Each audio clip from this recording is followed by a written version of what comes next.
Hello everyone, welcome back to the channel. So today we are going to learn about there is and there are. ඉතින් අපි ඉගෙන ගන්න යන්නේ මේ there is සහ there are කොහොමද භාවිතා කළ සරල වාක්‍යයක් නිර්මාණය කරගන්නේ කියලා.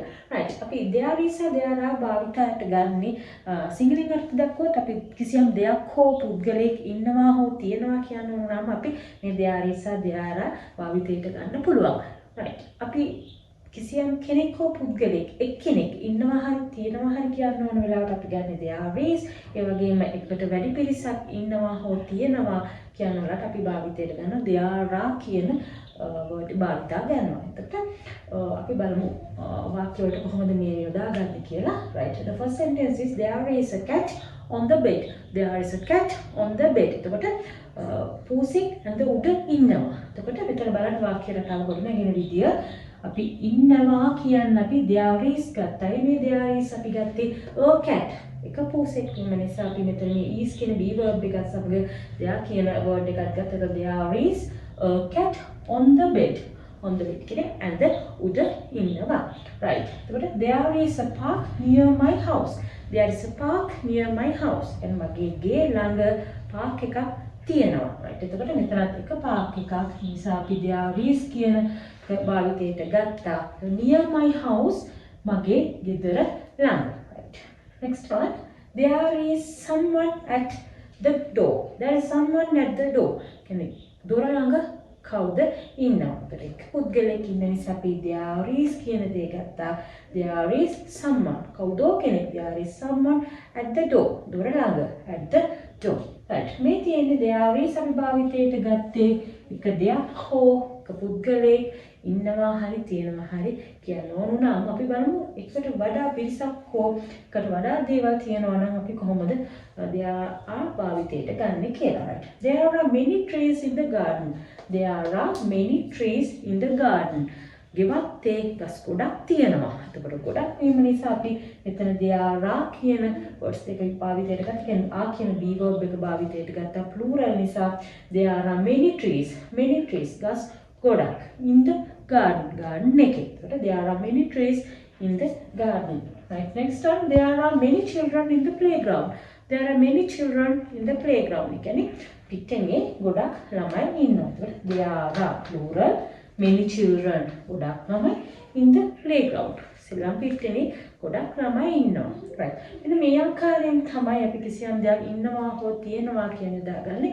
එතකොට අපි ඉංග්‍රීසි කතනයේදී බහුලව භාවිතා කරන්න පුළුවන් සහ සරලව භාවිතා කරන්න පුළුවන් විශේෂයක් තමයි මේ there is සහ there are කියන්නේ. අපි මේ ඉගෙන ගත්තත් මේ positive form එකකින් කියන්නේ දෙයක් ඉන්නවා හෝ තියෙනවා කියනකට there is there are භාවිතයට ගත්ත විදිය මේ ඉගෙන ගත්තේ.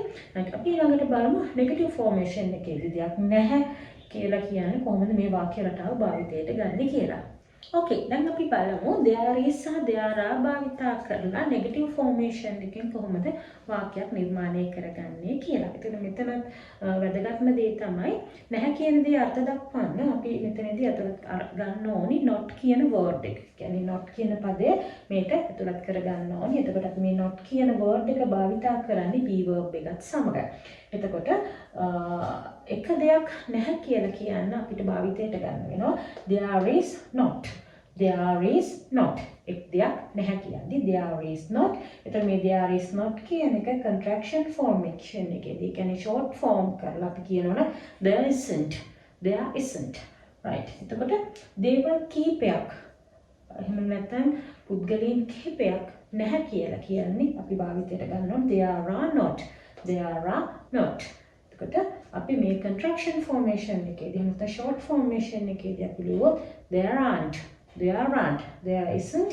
there aren't. දැන් අපි බලමු මේ there is not සහ there are not භාවිතා කරලා සරලව වාක්‍ය කීපයක් කොහොමද නිර්මාණය කරගන්නේ කියලා. okay.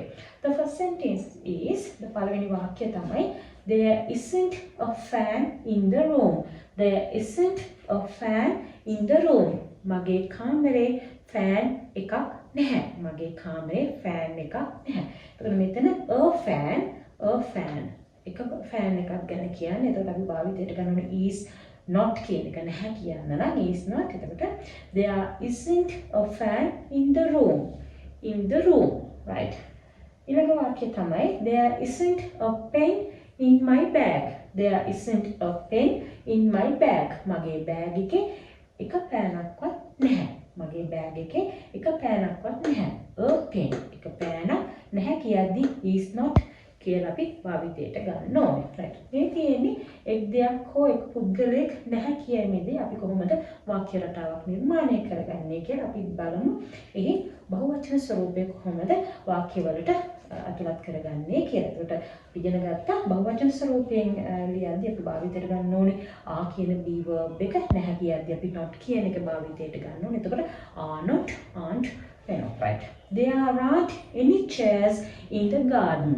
There aren't any chairs in the garden. කියන්නේ garden එකේ පුටු නැහැ. right. garden එකේ පුටු නැහැ. ඒතර there aren't any chairs. පුටු නැහැ කියද්දී are not වෙනවා.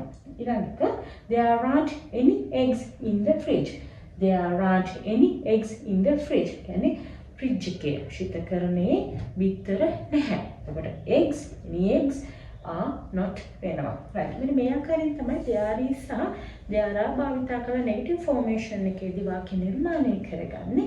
අපි දැන් බලමු මෙන්න මේ ඉගෙනගත්ත negative formation එක positive formation එක වගේම question form එකෙන් කොහොමද there is සහ there are භාවිතා කරලා ලස්සනට සරලව වාක්‍යයක් නිර්මාණය කරගන්නේ කියලා.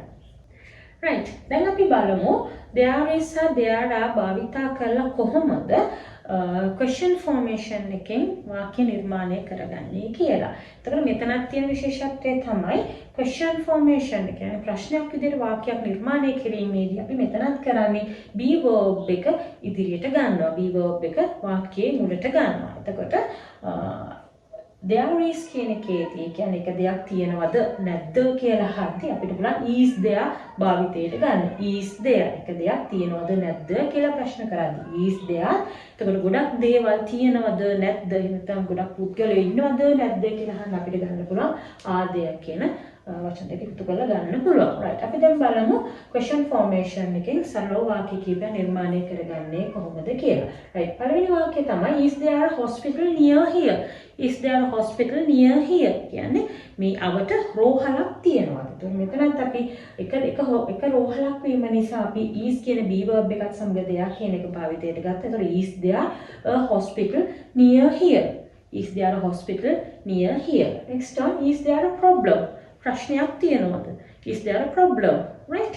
ඊළඟට බලමු බහුවචන ස්වරූපයෙන් කොහොමද මේ භාවිතයට ගන්න කියලා. Are there any letters for me? මට ලියුම් මොනවා හරි තියෙනවද? Are there any letters for me? එතකොට මේ any letters ගොඩක් ගැන අහන නිසා අපිට පුළුවන් ආ කියන be verb එක මුලට ගන්න. එතකොට are there any letters for me කියලා සරලව වාක්‍ය ගොඩනගන්න පුළුවන්. ඊළඟට are there any students in the party? Are there any students in the party? උත්සවයේ එක ළමයෙක් ඉන්නවද?